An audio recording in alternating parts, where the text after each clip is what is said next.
The holographic skull rotated slowly above the war table, marking the space where 17 ships had died trying to cross the Crimson Rift. Admiral Soreth watched it spin, his compound eyes reflecting the red glow of the Forbidden Zone. Behind him, the council argued in circles, their voices growing louder as hope grew thinner.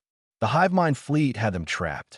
400 warships surrounded the Valorian home system, and more arrived every hour. Surrender meant absorption into the collective. Fighting meant death. The only escape route led through the rift, and the rift had never let anyone pass. "We should negotiate," said Counselor Veth, her wings folded tight against her back. "Perhaps the hive will accept." "They don't negotiate," Soreth cut her off. "They consume. That is their nature." The door slid open. A human woman walked in uninvited, and the guards moved to stop her. Soreth raised a hand. "Let her speak." Dara Okonkwo was not tall by human standards, but she moved like someone who had survived things that should have killed her. Radiation scars marked her forearms in silver patterns. Her flight jacket was patched in a dozen places. Her eyes swept the room, landed on the holographic skull, and stayed there. "That's the rift," she said. It was not a question. "You are a cargo hauler," Counselor Veth said, her tone dismissive. "This is a military matter. I've been hauling cargo through the rift for 3 months." Silence fell. Every eye in the room turned to the human. Soreth stepped forward. "That is impossible. Our best navigators died attempting that crossing." Dara walked to the war table and touched the controls. The display changed, showing the rift in greater detail. Rivers of gravitational force twisted through the region. Radiation storms bloomed like flowers. Collapsed stars created wells of crushing pressure. "Your navigators tried to fly straight through," Dara said. "They treated it like an obstacle to overcome. But the rift isn't fighting you. It's just moving." She traced a path with her finger. "See these gravitational currents? They pulse. Regular intervals. Like a heartbeat." "We have analyzed the rift for decades," Soreth said carefully. "We found no pattern. Because you use computers." Dara tapped her temple. "Computers see chaos. They try to calculate every variable. But humans learned something a long time ago. Sometimes you can't think your way through a problem. You have to feel it." She pulled up footage on her personal device and projected it onto the table. The council watched a small cargo ship weaving through radiation storms on Earth, diving between collapsing structures, riding shockwaves instead of avoiding them. "This is the exclusion zone outside Lagos," Dara explained. "After the wars, we had dozens of regions like this. Too dangerous to clean. Too valuable to abandon. So people like me learned to fly through them." She let the footage play.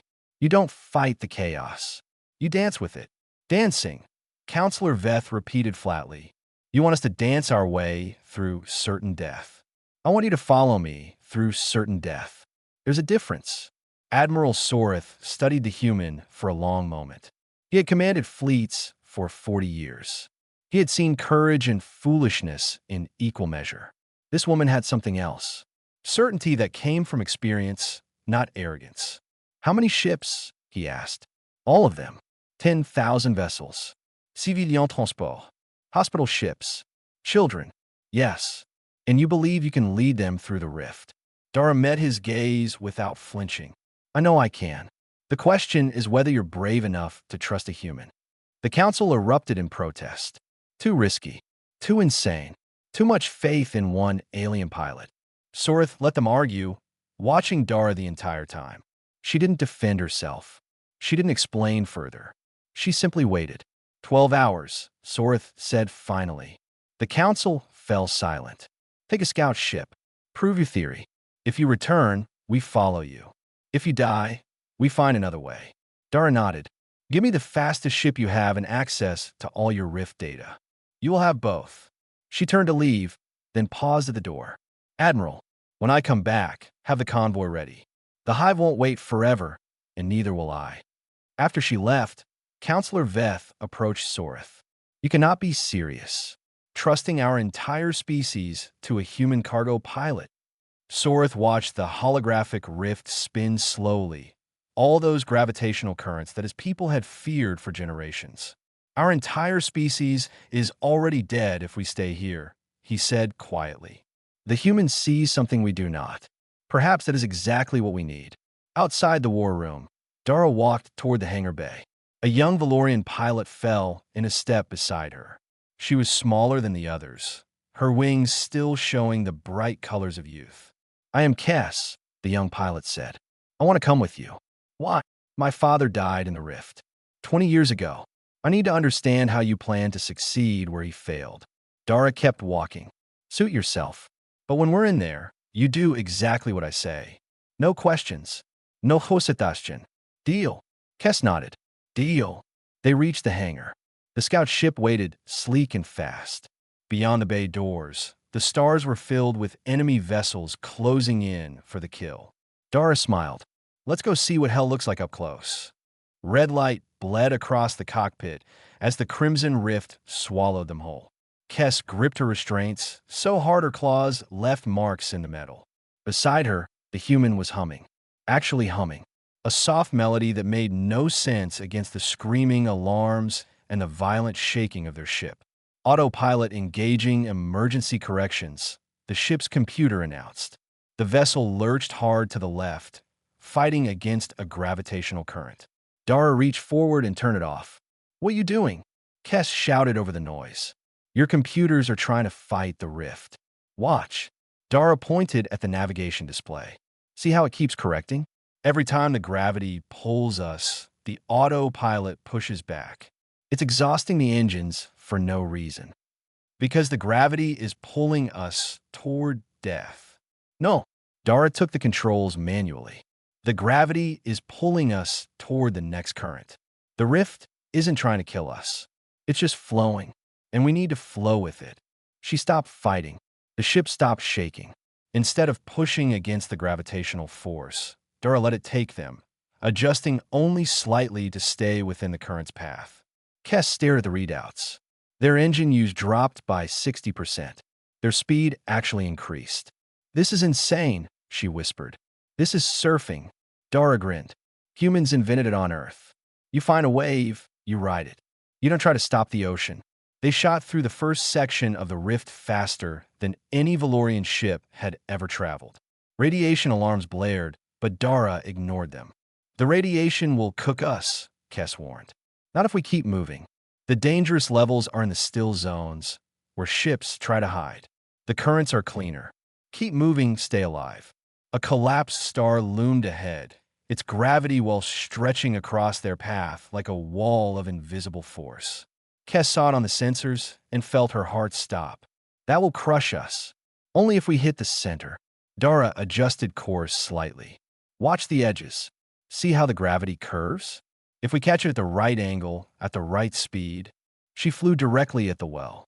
Kess wanted to close her eyes, but couldn't. At the last possible moment, Dara banked hard. The gravity caught them, spun them around the edge of the well, and threw them forward at 3 times their previous speed. A slingshot. A perfect gravitational slingshot. That's gate 1, Dara said calmly. 11 more to go. They flew deeper into the rift than any Valorian had gone in 20 years. Kess thought about her father, wondered if he had seen this same chaos before he died. But her father had been fighting the rift. This human was dancing with it. How did you learn this? Kess asked during a brief calm stretch. Practice. Desperation. Stubbornness. Dara shrugged. After Earth's wars, the safest shipping routes were destroyed. The only paths left went through the exclusion zones. Companies wouldn't hire pilots who played it safe.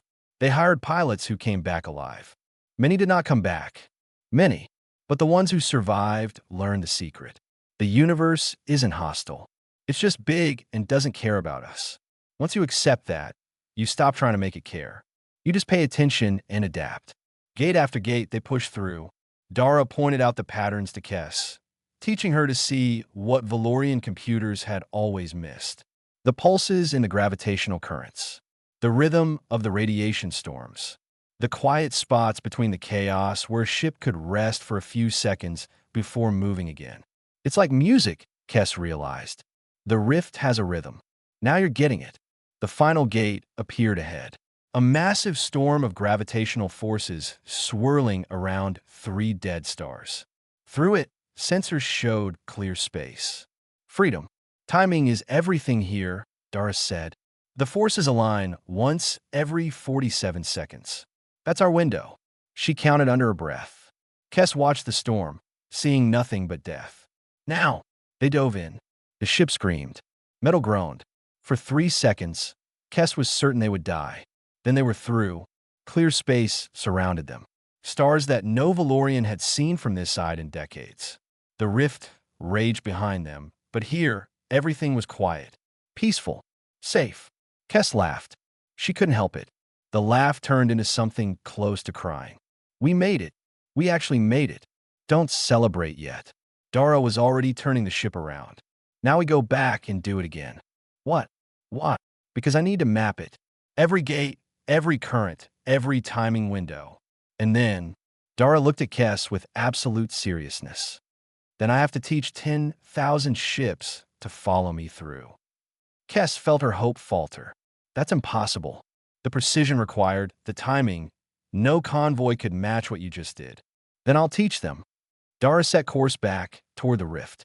Humans have a saying, nothing is impossible. It's just not done yet. She pushed the throttle forward. Let's go home and tell your admiral that I found us a way out of hell. The scout ship plunged back into the red. Back toward the trapped fleet. Back toward 10,000 ships waiting to learn how to survive the unsurvivable. Kess watched the human pilot fly. And for the first time since the hive mind arrived, she believed they might actually live through this. 200 pilots sat in absolute silence. Their wings pressed flat against their backs in the Valorian posture of deep doubt. Behind them, screens showed the hive mind fleet growing larger by the hour, closing in like a slow-moving wall of death. Dara stood at the front of the briefing room, a holographic display of the Crimson Rift floating beside her. She had not slept in 30 hours. It did not show in her face. Forget everything you know about flying, she began. Murmurs rippled through the crowd. Several older pilots shifted with visible anger. Your training taught you to fight your environment, to control your ships, to dominate the space around you. Dara shook her head. In the rift, that will kill you. The rift is bigger than you, stronger than you, and it will destroy any ship that tries to oppose it. Then how do we survive? A veteran pilot demanded from the back row. By not opposing it. Dara touched the display, highlighting the gravitational currents. You stop being pilots. You become passengers.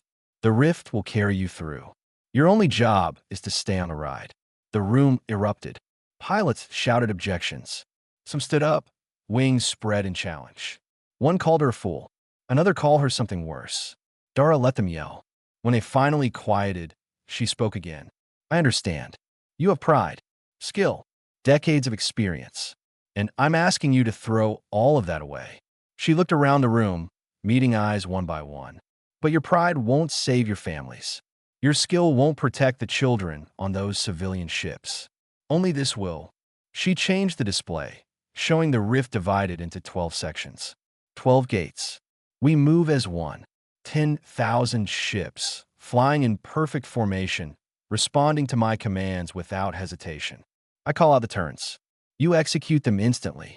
No thinking, no calculating. Just trust. We are not herd animals, the veteran pilot growled. No, Dara agreed. You're better. Herd animals panic. They break formation when scared. You won't, because you understand what's at stake. The room fell quiet again. On the screens behind them, the hive mind fleet had grown noticeably closer. Training began that afternoon. It was a disaster. Ships collided in the simulators. Pilots overcompensated, undercompensated, froze at critical moments. Some refused to follow commands at all, convinced they could fly better than the humans' instructions allowed. Those pilots failed worst of all. Dara worked through the night, correcting technique, explaining timing, demonstrating maneuvers. She flew alongside struggling pilots, talking them through their fear, refusing to give up on anyone. Your reactions are too slow, she told one young pilot. Stop thinking about the next turn. Feel it. How do I feel a gravitational current? Close your eyes. Imagine you're floating in water. The current pushes you gently. Where does it want to take you? The pilot tried. Failed. Tried again. On the 15th attempt, something clicked. His movements became fluid, natural. He rode the simulated current like he was born to it. There, Dara said. Remember that feeling. That's how you survive. Kess became her translator, explaining human concepts in Valorian terms. When she says, feel the rift, she means trust your instincts over your instruments. When she says dance, she means responsive partnership, not confrontation. Day 2 was better. Day 3 was better still. Pilots began moving together, responding to commands as a unit. The formation tightened. The chaos of individual fear transformed into the order of collective trust. On the 4th night, Dara found herself alone in the observation deck, looking out at the stars. The enemy fleet formed a ring of lights around the system, beautiful and terrible. Kess found her there. You should sleep. I will. Soon. Are you frightened?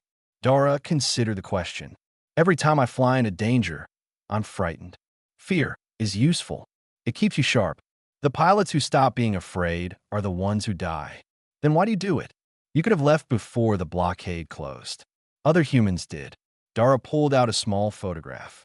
It showed a young girl, maybe 8 years old, standing in front of a damaged building. My daughter. She died in the Lagos exclusion zone. I wasn't there. I was running a cargo route, playing it safe. She put the photograph away. I stopped playing it safe after that. Now I go where I'm needed. And your people need me. Alarms shattered the silence. Both women looked up as red lights began flashing throughout the station. The hive mind, Kess breathed. They're beginning their final assault. Through the observation windows, they could see enemy ships moving. The noose was tightening. In hours, perhaps less, the Valorian defense line would collapse. Dara headed for the door. Wake the pilots. Get everyone to their ships. Convoy launches in 1 hour. 1 hour? The training isn't complete. It's complete enough. Dara paused at the threshold, her face set with grim determination. The hive won't wait for us to be ready. So we go now, or we don't go at all. Behind them, the enemy fleet began to glow with weapons fire. The final battle for Valoria had begun. Dara walked toward the hangar bay. 10,000 ships waited. 10,000 crews who had learned, in 4 days, to trust their lives to a human cargo pilot. She hoped it would be enough. 10,000 points of light rose from the dying world. Transports carrying families. Hospital ships carrying the wounded. Military frigates carrying hope. They climbed together through the burning sky while the hive mind fleet tore apart the defense stations behind them. Dara watched the convoy form around her through the cockpit windows of her command ship. Kess sat beside her, running final checks on their systems. Ahead, the Crimson Rift waited like an open mouth. All ships, this is Okonkwo. Dara's voice carried across 10,000 communication channels. We trained for this. You know what to do. Stay in formation. Trust the timing. Follow my voice. Understood, came the reply from Admiral Sortha's flagship. The convoy is in your hands, pilot. The hive mind fleet detected their movement. Hundreds of enemy vessels broke away from the massacre to pursue.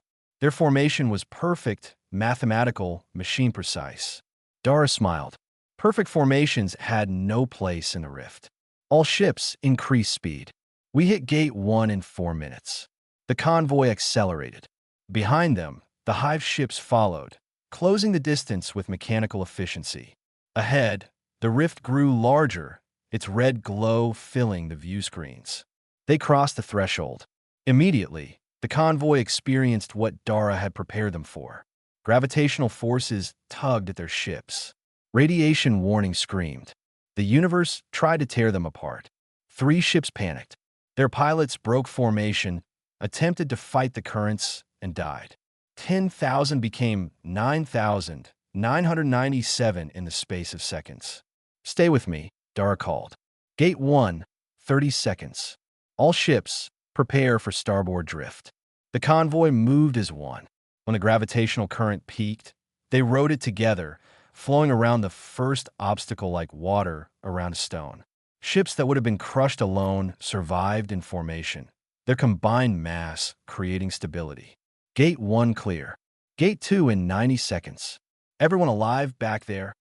Reports came in. Minor damage. Injuries. But no more deaths. The formation held.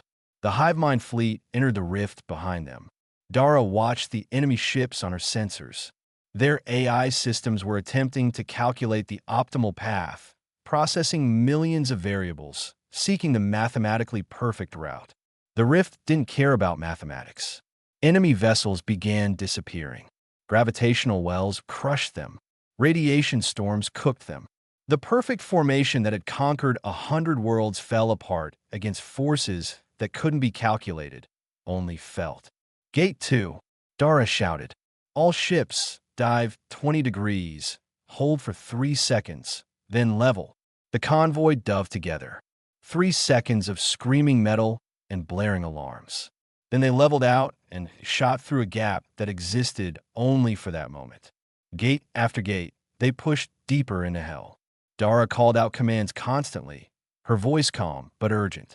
Pilots who had never trusted anyone now trusted her absolutely, executing turns without hesitation, responding to her words like an extension of her own body. At Gate 5, a hospital ship's engines failed. It began to drift out of formation toward a radiation storm that would kill everyone aboard. 2 military frigates broke ranks. Instead of saving themselves, they positioned themselves on either side of the hospital ship and pushed it through the gate using their own engine thrust. "We've got you," one frigate captain reported. "No one gets left behind." The convoy cheered. For a moment, fear transformed into hope. But hope faltered at Gate 8. The massive anomaly appeared on sensors, larger than anything in Dara's data. 3 collapsed stars orbiting each other, creating gravitational forces that warped light itself. It hadn't been there during her test run. The rift had changed. The rift was alive in ways they hadn't understood. "What is that?" Kess whispered. "A problem." Dara studied the readings, her mind racing. "The path I mapped doesn't exist anymore." Something shifted. Behind them, the remnants of the hive mind fleet still pursued. Ahead, certain death blocked their route. 10,000 ships hung in the brief calm between gates, waiting for a human to tell them what to do. Admiral Sorith's voice came through. "Okonkwo, what are your orders?" Dara didn't answer. She was staring at the anomaly, looking for something that shouldn't exist, looking for a pattern in pure chaos. "Dara," Kess said softly, "everyone is waiting." "I know." She kept studying the data. The gravitational forces were massive, violent, deadly. But they weren't random. Nothing in the universe was truly random. There had to be something, some gap, some moment of alignment. There, a flicker in the readings. 47 seconds between each pulse. The forces aligned for just an instant, creating a narrow corridor through the heart of the anomaly. But the corridor was too small. One ship might fit through that window. Not 10,000. Dara closed her eyes. When she opened them, her decision was made. "All ships, hold position. I'm going in first to plant a navigation beacon. Once it's active, you'll have a guide through the storm. Follow the beacon, one ship at a time." "One at a time?" Sorith asked. "That'll take hours. The hive will reach us before we finish. Then I'll loop around and come out last." Dara's hands moved across the controls, programming the beacon. "Someone has to be the lighthouse in the dark, Admiral." "Today, that's me." Kess grabbed her arm. "I'm coming with you." "No, I'm not asking permission." Dara looked at the young Valorian pilot. She saw her father's courage in those eyes. She saw the future of a species that would live or die based on what happened in the next few hours. "Fine," she said. "Let's go light the way." The command ship dove toward the heart of hell, leaving 10,000 ships behind to watch and wait and hope. Light bent sideways. Time stretched like warm glass. Dara felt her own heartbeat slow to impossible speeds as the anomaly wrapped around their ship and squeezed. This was what dying felt like. She was certain of it now. Beside her, Kess was screaming. Or maybe she wasn't. Sound didn't work properly this close to 3 collapsed stars. Everything was warped, twisted wrong. Dara flew on pure instinct. Her hands moved before her brain could process what she was seeing. Left, down, hard right, spin. The ship responded like it was part of her body, dancing through gravity wells that should have crushed them instantly. There! She pointed at a spot on the sensors that looked no different from the chaos surrounding it. That's where we plant the beacon. How can you tell? Kess gasped. I can't explain it. I just feel it. They pushed deeper. The ship's hull groaned. Warning lights flashed everywhere, but Dara had stopped reading them. She was listening to something else now. The rhythm of the anomaly. The pulse of the collapsed stars. The heartbeat of destruction. 47 seconds between alignments. She counted them in her head. They reached the center. Here, in the eye of the gravitational storm, a strange calm existed. Forces balanced perfectly for a single heartbeat, creating a pocket of stability surrounded by annihilation. Dara launched the beacon. It activated instantly, broadcasting a signal that would guide the convoy through the narrow corridor. Beacon active, Kess confirmed. Ships are beginning to move. Through the chaos, Dara could see them. Points of light entering the anomaly one by one, following the beacon's path, threading through the needle's eye of survival. It's working. Kess laughed with relief. It's actually working. Then the hive mind fleet arrived. Battered, but not destroyed. Dozens of enemy ships had survived the earlier gates. They poured into the anomaly, their AI systems trying to follow the convoy's path. For a moment, it seemed like they might succeed. The anomaly had other ideas. The hive mind ships flew in perfect formation, unable to deviate from their calculated routes. When the gravitational forces shifted, when the rhythm changed by microseconds, they couldn't adapt. They couldn't feel the difference. One by one, the enemy vessels were torn apart, crushed by gravity, cooked by radiation, swallowed by forces they couldn't understand. The hive mind fleet commander sent one final transmission, its synthetic voice carrying through the chaos. This is impossible. How can organic chaos defeat perfect order? Dur didn't bother to answer. The question answered itself as the last enemy ship crumpled like paper and vanished. The convoy kept coming, ship after ship, following the beacon, threading through the heart of hell. Dara watched them pass, counting silently. 100, 500, 1,000. How many so far? She asked. 6,000 through. 4,000 to go. They waited. The pocket of calm held, but the ship around them was dying. Hull breaches in 3 sections. Engine power failing. Life support running on backup. We can't stay here much longer, Kess said quietly. We stay until the last ship is through. An hour passed.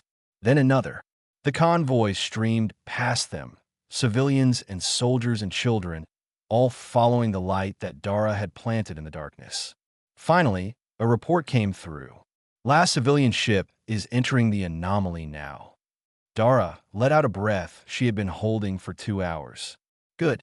Tell Admiral Soreth to take the fleet through the final gates. We'll follow when we can. What about us? Dara checked the engines. 40% power. Barely enough to move. Not nearly enough to fight the gravitational currents. We improvise. That doesn't sound like a plan. It isn't. Plans are for situations you understand. Dara began plotting a course such as it was.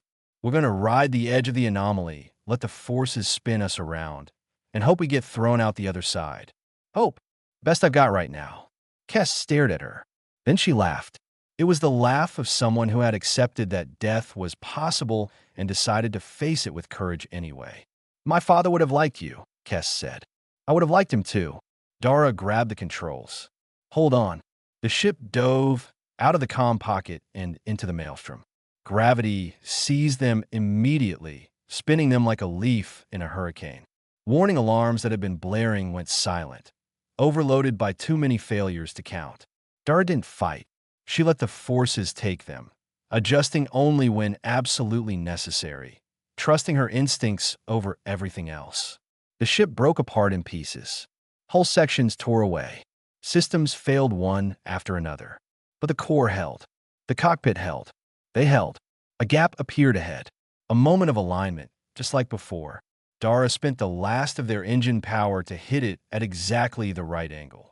The anomaly threw them out like a rejected offering. They tumbled through clear space, battered and broken, barely alive. Behind them, the Crimson Rift raged on, eternal and uncaring. Kess found her voice first. Are we dead? Not yet. Dara checked the sensors with numb fingers. The convoy made it. I can see their signals on the other side of the final gates. And the hive? Gone. The anomaly killed them all. They drifted in silence, their dying ship carrying them slowly toward the distant lights of the convoy. Toward safety. Toward tomorrow. Dara let herself close her eyes. Just for a moment. She had done it. Against all odds, against all logic. She had led 10,000 ships through hell. Now she just had to survive long enough to see them safe. Consciousness returned in fragments. Pain first, then light, then the sound of voices speaking a language Dara almost recognized. She opened her eyes to white walls and soft humming machines. A medical bay, not Valorian design, but not human either. Something new. She's waking up. Kess appeared above her, wings folded tight against her back in the Valorian expression of deep relief. Bandages covered half her face, but she was smiling. You crashed into the convoy pretty hard, Kess said. The rescue teams thought you were both dead. Both? Dara tried to sit up and immediately regretted it. The ship? Gone. Completely destroyed. We pulled you from the wreckage 2 hours ago. 2 hours. Dara forced herself to focus. The convoy. How many made it? Admiral Soreth entered the medical bay. He moved slowly, showing wounds of his own, but his compound eyes gleamed with something Dara had never seen in him before. Hope. 9,712 ships, he said. You saved us all. Dara lay back down and let that number wash over her. Almost 10,000 vessels. Families, children, the future of an entire species. They had made it through hell because a cargo pilot from Earth told them to stop fighting and start dancing. The hive mind, she asked, destroyed. Every ship that followed us into the rift was consumed by it. Their fleet in Valorian space has retreated, confused and leaderless. Soreth stood at the foot of her bed, formal and proper. The Valorian Confederation owes you a debt that can never be repaid. I don't want debt. I just want to know everyone's okay. They are. Because of you. Soreth hesitated, which seemed unusual for him. The High Council has convened. They wish to offer you citizenship, military rank, and a permanent place in our new government. There's talk of monuments, holidays, perhaps even naming our new homeworld after you. Dara started to laugh, then stopped because it hurt too much. No, I'm a cargo hauler, Admiral. I haul cargo. Your people needed hauling, so I hauled them. That doesn't make me a hero. It makes me a pilot who did her job. Soreth studied her for a long moment. You are a very strange species. You have no idea. The following weeks blur together. Recovery, rehabilitation, endless meetings with Valorian officials who wanted to understand how she had done it. Dara explained as best she could, but the truth was simple. She had trusted her instincts, and her instincts had been right. The convoy found a new home. A yellow star with 3 habitable worlds, far from hive mind territory. The Valorians began building again, started families, planted the seeds of a future they had almost lost. Kess became the first Valorian to train in what they called human-style navigation. She would teach others, spreading the knowledge that chaos wasn't the enemy. Fear wasn't the enemy.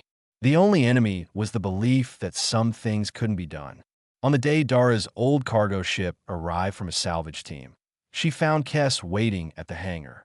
You're leaving, Kess said. It wasn't a question. Another colony needs supplies. Bad route. Lots of warnings on the charts. Dara smiled.